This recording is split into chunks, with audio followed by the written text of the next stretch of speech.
very good to be here this morning.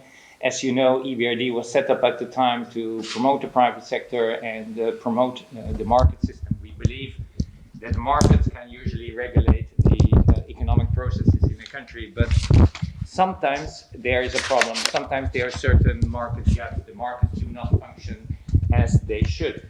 And that is the case in Montenegro and many other countries for small and medium enterprises. So small and medium enterprises are often not transparent enough. They are not able to attract the funding, although they are actually credit worthy and creating the employment, etc. And yesterday we had also a very good meeting with the central bank where they highlighted also the fact that we need to have a more transparent system for the small and medium enterprises to account for accounting, etc., for reporting. But at the moment, we see that there's a need to support the small and medium enterprises in getting better access to funding. We see that the best way to do that, we see that the banks are actually quite liquid in Montenegro. And therefore, but at the same time, we see that the banks do not know currently what is the status of the small and medium enterprises. There has been a moratorium, which is completely right to have it in place. But nevertheless, there is at the moment lack of information on the side of the banks as to how the small and medium enterprises are performing.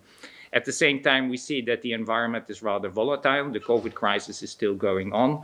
So this all makes that the banks currently are putting their foot on the brake and are waiting and would like to actually see a less risky environment before they are going to continue to lend to the private sector.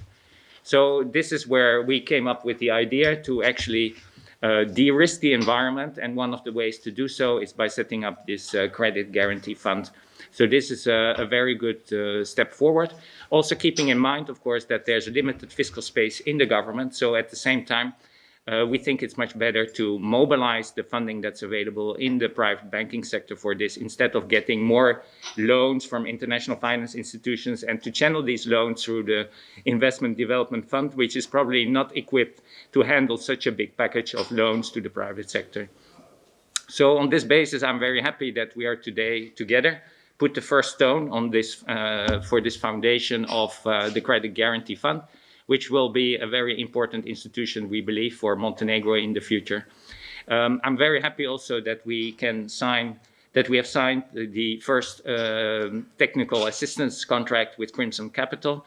We have very carefully selected them. We have interviewed many companies in the region that have worked in the region, and Crimson Capital has an excellent track record with the Credit Guarantee Fund that they have, for instance, set up in Kosovo. So on that basis, I would like to wish you all the members of the working group, very good work, and I look forward to the cooperation with the Ministry of Economic Development, and with Crimson Capital. Thank you very much.